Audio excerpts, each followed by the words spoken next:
চাঁদাবাজদের বিরুদ্ধে কথা বলতে গেলে, বিএনপির বিরুদ্ধে কথা বলতে গেলে, বিএনপিকে নিয়ে কথা বলতে গেলে ওযু করে বলতে হবে। কি করে বলতে হবে? কত বড় গুরুত্বপূর্ণ ফতোয়া দিয়েছে চিন্তা করে দেখেছেন? মানে বিএনপি নিয়ে নাকি কোনো কথা বলা যাবে না, ওযু করে বলতে হবে। ভালো করে বোঝেন, নামাজ পড়ার আগে ওযু করা বাধ্যতামূলক, কোরআন তেলাওয়াত করার আগে ওযু করা বাধ্যতামূলক। কিন্তু রাসূলের জীবনী নিয়ে আলোচনা করতে গেলে কি ওযু করা বাধ্যতামূলক? না। নবীর জীবনের কথা বলতে গেলে ওযু লাগে না, অথচ একটা দলের ব্যাপারে কথা বলতে গেলে ওযু লাগবে। এমন ফতোয়া যারা দেয় এরা আলেম নয়, এরা মুফতি নয়, এরা মুনাফিক মার্কা হালুয়া রুটি খাওয়া হুজুর। এতদিন যারা ওলামা লীগ ছিল এখন ওলামা দল সেজে স্বার্থ হাসিল করার জন্য যা তা ফতোয়া দিচ্ছে। আরে ভাই, যে কোনো দল আপনি করতেই পারেন, আপনি যদি আলেম হয়ে ইসলাম না চান আল্লাহর কাছে জবাব দেবেন। তবে ইসলাম নিয়ে মন গড়া ফতোয়া দেওয়ার কি কোনো সুযোগ আছে? জোরে বলেন, কোনো সুযোগ আছে? এরকম মুনাফিক মার্কা হুজুর গত 16 বছরও আমরা দেখেছিলাম।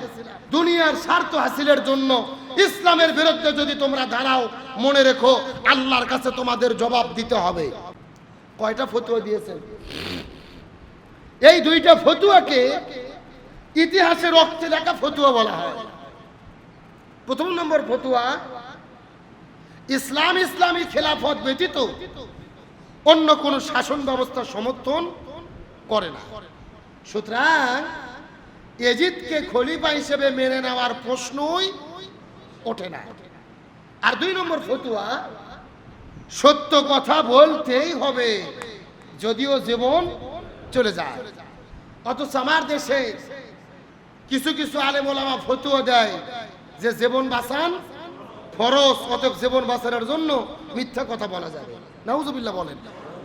এটা সম্পূর্ণ কোরআন হাদিস বিরোধী জালিয়াতি, একেবারে ভুয়া হাদিস, জাল হাদিস। জীবন বাঁচান ফরজ নয়, বরং প্রত্যেকটা মুসলমানের দায়িত্ব হলো ঈমান বাঁচানো। আমাদের কাজ হলো ঈমান বাঁচানো। জীবন বাঁচানোর মালিক কে? আরো ধরে বলেন। আবার জীবন মারার মালিক কে? সুতরাং আপনি জীবন বাঁচানোর কথা বলে মিথ্যা কথা বলবেন না। জীবন আপনি আমি চাইলে বাঁচাতে পারবো না, আবার চাইলেও কাউকে মারতে পারবো না। আমাদের কাজ হলো ঈমান বাঁচানো। জীবন বাঁচানোর দায়িত্ব হলো আল্লাহর। কথা বলে না কেন? এই জন্য সত্য কথা বলতেই হবে যদিও জীবন চলে যায়। আজকে আমরা কিছু সত্য কথা বলি, হক কথা বলি, জালেমের জুলুমের বিরুদ্ধে কথা বলি।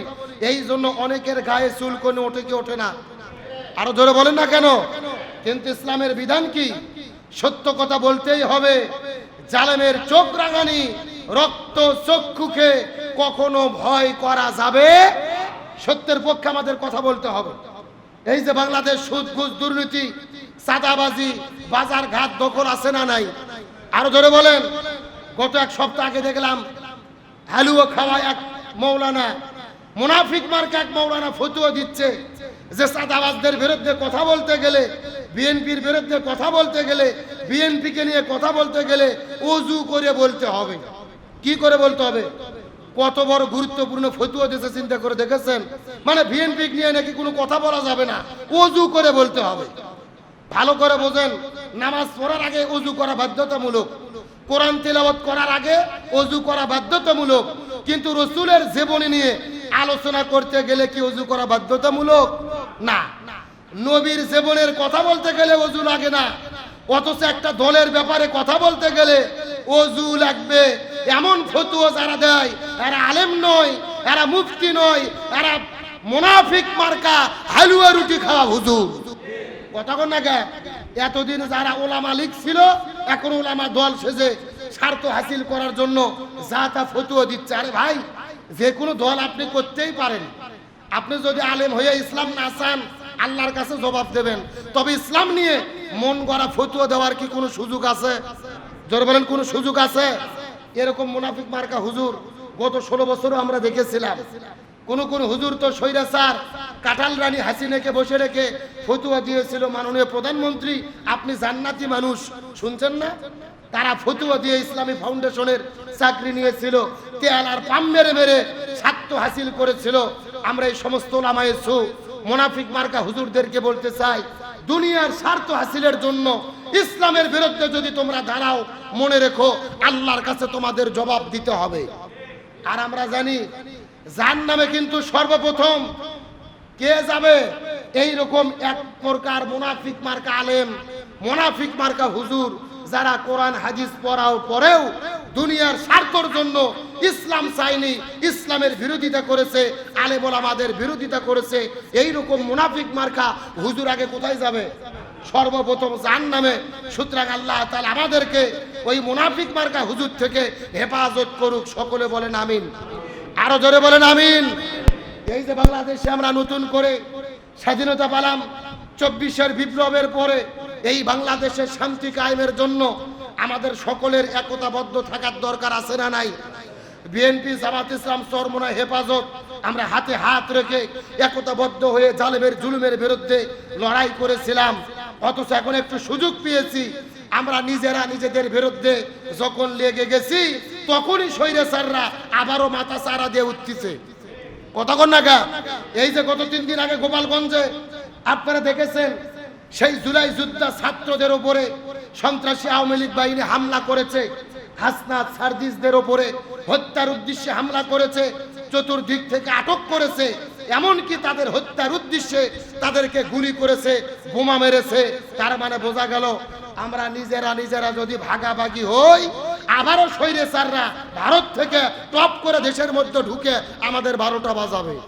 পৃথিবী যতদিন থাকবে হোসাইনের ভালোবাসা মানুষের অন্তরে অন্তরে থাকবে কি থাকবে না? অবশ্যই থাকবে। তার মানে বোঝা গেল ভালো মানুষের ভালোবাসা মানুষের অন্তরে অন্তরে টিকিয়ে রাখেন কে? আরো জোরে বলেন। আমার বন্ধুগণ, মুসলমান ভাইরা গভীর মনোযোগ।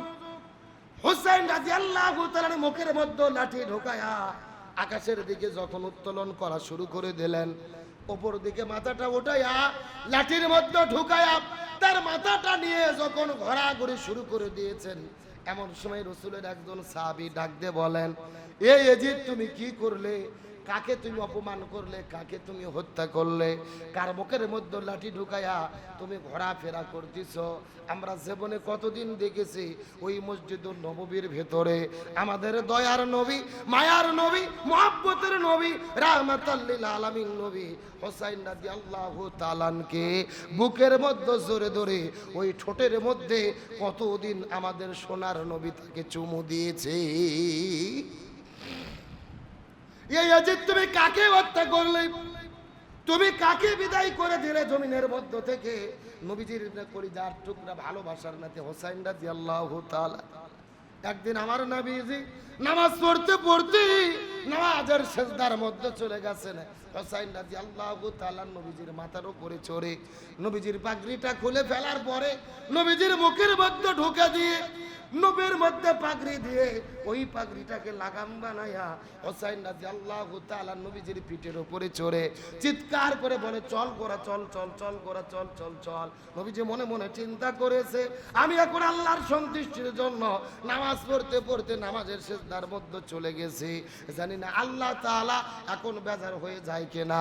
এই কথা চিন্তা করে আমার নবীজি আস্তে করে হাতটা বের করার পরে পিঠের উপরে আস্তে করে হাত দিয়া যখন হুসাইনকে পিঠের মধ্যে নামাতে যায়, আল্লাহ তাআলা ডাকতে বলে, ইয়া রাসূলুল্লাহ, আপনি হুসাইনকে পিঠ থেকে নামাবেন না, তার কারণ আপনি হুসাইনকে যেমন ভালোবাসেন আমি আল্লাহ তেমন ভালোবাসি।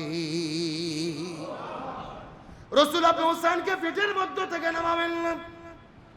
আপনি নবী যেমন হুসাইনকে ভালোবাসেন আমি আল্লাহ তেমনি হুসাইনকে ভালোবাসি। এই ভালোবাসার নাতি হুসাইনকে এই দুনিয়ার মধ্য থেকে তুমি বিদায় করে দিলে, এই দুনিয়ার মধ্য থেকে তুমি নিশ্চিহ্ন করে দিলে। নিশ্চিহ্ন করে দেওয়ার পরে এই দুনিয়ার মধ্য থেকে তুমি ইসলামকে নির্মূল করতে চেয়েছো। যে হুসাইন রাদিয়াল্লাহু তাআলা ওই হাসরের ময়দানে আল্লাহ যখন হিসাব নিকাশ শেষ করে দেবেন, জান্নাতে আর জাহান্নামী বলে ফয়সালা হয়ে যাবে।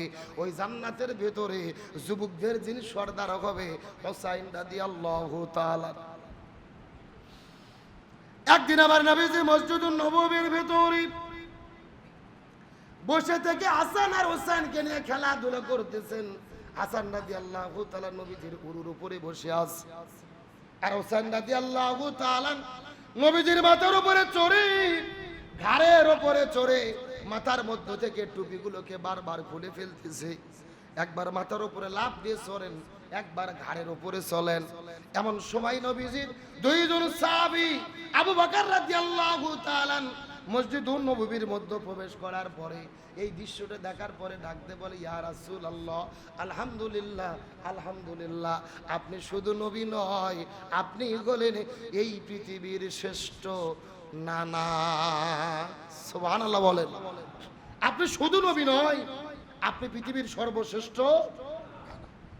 এই কথা বলার পর নবীজি মুস্কি হাসি দেওয়ার পরে আবু বকরকে বসার জন্য বললেন। কিন্তু কিছুক্ষণ পরে লক্ষ্য করে দেখা গেল ওই মসজিদুন নববীর ভেতরে হযরত ওমর ফারুক রাদিয়াল্লাহু তাআলা আস্তে করে যখন মসজিদুন নববীর মধ্যে প্রবেশ করেছেন, ওমর ফারুক লক্ষ্য করে দেখে হোসাইন একবার নবীজির কাঁধের উপরে চড়ে, একবার লাফ দিয়ে নিচে নামে, একবার মাথার মধ্য থেকে টুপি খুলে ফেলে।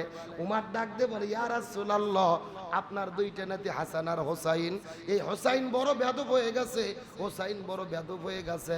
আপনার মাথার টুপি খুলে ফেলে, ঘাড়ের উপরে লাফ দিয়ে চড়ে, আপনার সঙ্গে বড় বেয়াদবি করে। এই হযরত হোসাইন বড় বেয়াদব হয়ে গেছে। এই কথা বলার পরে হযরত আবু বকর দাঁড়িয়ে গেলেন। আবু বকর ডাক দিয়ে বলে, ওমর সাবধান সাবধান সাবধান, একবার তুমি যেই কথা বলেছো দ্বিতীয়বার তুমি খবরদার এমন কথা বলতে পারবা না, এমন কোন কথা তোমার মুখ দিয়ে আমি শুনতে চাই না। ওমর ফারুক ডাক দিয়ে বলে, আবু বকর তুমি তো নরম মানুষ, হঠাৎ করে তুমি কেন গরম হয়ে গেলে? তুমি তো নরম মানুষ, তুমি কেন গরম হয়ে গেলে? আবু বকর ডাক দিয়ে বলে, ওমর আমি তোমার কাছে প্রশ্ন করতে চাই। এ ওমর তুমি বলো তো দেখি, তোমার কাছে প্রশ্ন, তুমি কত বছর বয়সে ইসলাম ধর্ম গ্রহণ করেছো? ওমর ফারুক ডাক দিয়ে বলে, 27 বছর বয়সে আমি ইসলাম ধর্ম গ্রহণ করেছি। আবু বকর ডাক দিয়ে বলে, ওমর ফারুক তুমি 27 বছর বয়সে ইসলাম ধর্ম গ্রহণ করেছো, আর আমি আবু বকর 32 বছর বয়সে এই দুনিয়ার মধ্যে ইসলাম ধর্ম গ্রহণ করেছি। এই ওমর ফারুক এখন তোমাকে প্রশ্ন করি, বলে তো তুমি 27 বছর বয়সে ইসলাম ধর্ম গ্রহণ করেছো, কিন্তু 27 বছর বয়সের আগে তুমি কি ছিলে? 27 বছর বয়সের আগে তুমি কি? ওমর ফারুক ডাক দিয়ে বলে, আবু বকর 27 বছর বয়সের আগে আমি ছিলাম কাফের, আমি ইসলাম ধর্ম গ্রহণ করি নাই, আমি মক্কার সবচাইতে বড় কাফের ছিলাম। আমি নবীকে হত্যা করার জন্য বাড়ি থেকে বের হয়েছি, হাতের মধ্যে তরোয়াল নিয়ে নবীকে হত্যা করার জন্য নবীর ঘরের মধ্যে ঢুকেছি। কিন্তু নবীর ঘরের দরজায় যাওয়ার পরে কোরআন তিলাওয়াত শোনার পরে আমি কোরআন তিলাওয়াতের মহব্বতে কালেমা পড়ে মুসলমান হয়ে গিয়েছি। আমি 27 বছর বয়সের আগ পর্যন্ত দুনিয়ার মধ্যে কাফের ছিলাম।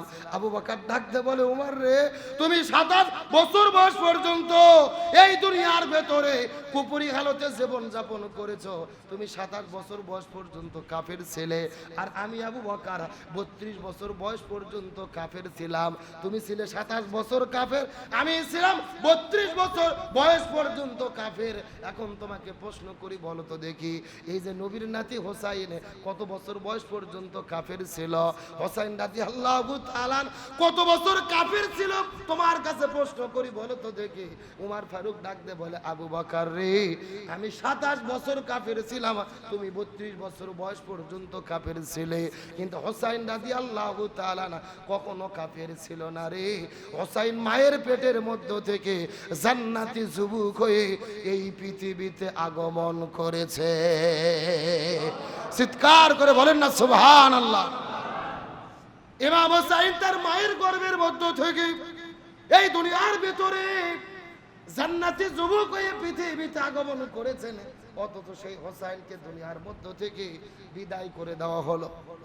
একজন সাহাবী কান্না করে করে বলে, এ ইয়াজিদ, এ জালেমের বাচ্চারা, আজকে কাকে তোমরা হত্যা করলে, কাকে তোমরা শহীদ করে দিলে? আমার নবীজি একদিন ফজর নামাজ পড়ার পরে মসজিদুন নববীর মধ্যে বসেছিলেন। নবীজির ফুফি ইমাম উম্মে ফজল মসজিদুন নববীর দরজায় এসে হাউমাউ করে কান্না করা শুরু করলেন। নবী আস্তে করে দরজার কাছে চলে গেলেন। যাওয়ার পরে ডাক দিয়ে বলে, ফুপিমা আপনি কেন কান্না করেন? কান্নার কারণটা জানতে চাই। ফজল ইবনে আব্বাস উম্মে ফজল রাসূলকে ডাক দিয়ে বলে, বাবা আমার কান্না করার কারণ হলো আজকে গভীর রজনীতে আমি যখন ঘুমের মধ্যে চলে গেলাম, ওই ঘুমের ঘরে স্বপ্নের মধ্যে লক্ষ্য করে দেখি ফাতেমার গর্ভের মধ্য থেকে একটা সন্তান তিনি প্রসব করেছে। কিন্তু ফাতেমা যেই সন্তান প্রসব করেছে এই সন্তানটা দুনিয়ার কোনো যেন তেন সন্তান নয়। আমি লক্ষ্য করে দেখতে পারি একটা রক্তের দলা তিনি প্রসব করেছে। সন্তানের মতো দেখা যায় না, তার গর্ভের মধ্য থেকে একটা রক্তের টুকরা জমিনের মধ্যে চলে এসেছে। আর রক্তের টুকরার মধ্য থেকে ঝরঝর করে রক্ত প্রবাহিত হওয়া শুরু করেছে। আমরা দীর্ঘক্ষণ ধরে চেষ্টা করেছি, কিন্তু তারপরেও ওই রক্ত প্রবাহিত রক্তটা কখনোই বন্ধ করা যায় না। এই দৃশ্য দেখতে দেখতে কিছুক্ষণ পরে হঠাৎ করে আমার স্বপ্নটা ভেঙে গেল। এই স্বপ্ন দেখার পরে বড় টেনশনের মধ্যে পড়ে গেছি। ইয়া রাসূলুল্লাহ, এই স্বপ্নের ব্যাখ্যাটা আপনার কাছে জানতে চাই। রাসূল ডাকতে বলে, ফুপিমা আপনার কোনো টেনশন করার কোনো দরকার নাই। এই স্বপ্নের ব্যাখ্যা হলো আমার মেয়ে ফাতেমা তার গর্ভের মধ্যে একটা সন্তান আল্লাহ তাআলা দান করলেন।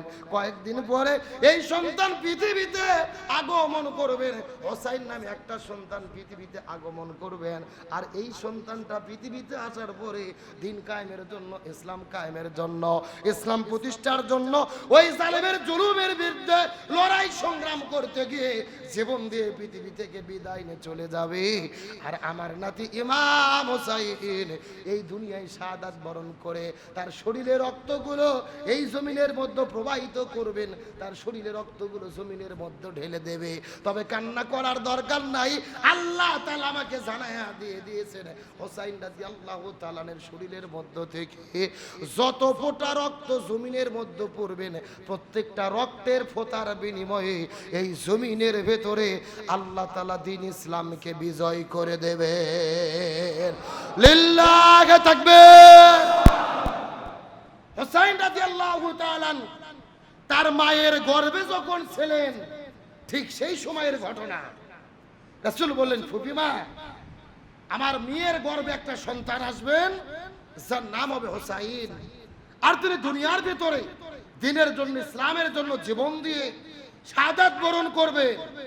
এই স্বপ্নের ব্যাখ্যা হলো তার যত ফোঁটা রক্ত জমিনের ভেতরে পড়বে, প্রত্যেকটা রক্তের ফোঁটার বিনিময়ে আল্লাহ তাআলা লক্ষ লক্ষ উম্মতকে জান্নাতের মেহমান বানায়া দেবে।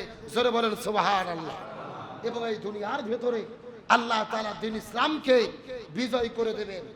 তার মানে যুগে যুগে যেই জমিনে, যেই এলাকায়, যেই দেশে শাহাদাতের রক্ত ঝরে, ইমানদারদের রক্ত ঝরে, এই রক্ত কখনো ব্যথা যায় না, বরং ওই রক্তের বিনিময়ে ওই জমিনকে দ্বীন প্রতিষ্ঠার জন্য উর্বর করে দেয় কে?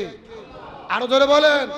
সুতরাং এই বাংলাদেশে শত শত শাহাদাতের রক্ত ঝরেছে। আবু সাইদ জীবন দিয়েছে, মুগ্ধ ওয়াসিম জীবন দিয়েছে, আল্লামা সাইদি জীবন দিয়েছে, ওলামায়ে কেরাম জীবন দিয়েছে। এই বাংলাদেশে হাজারো ছাত্র জনতা রক্ত ঝরেছে। আজ হোক কাল হোক এই রক্তের বিনিময়ে এই বাংলার জমিনে ইসলাম কায়েম হবেই হবে ইনশাআল্লাহ।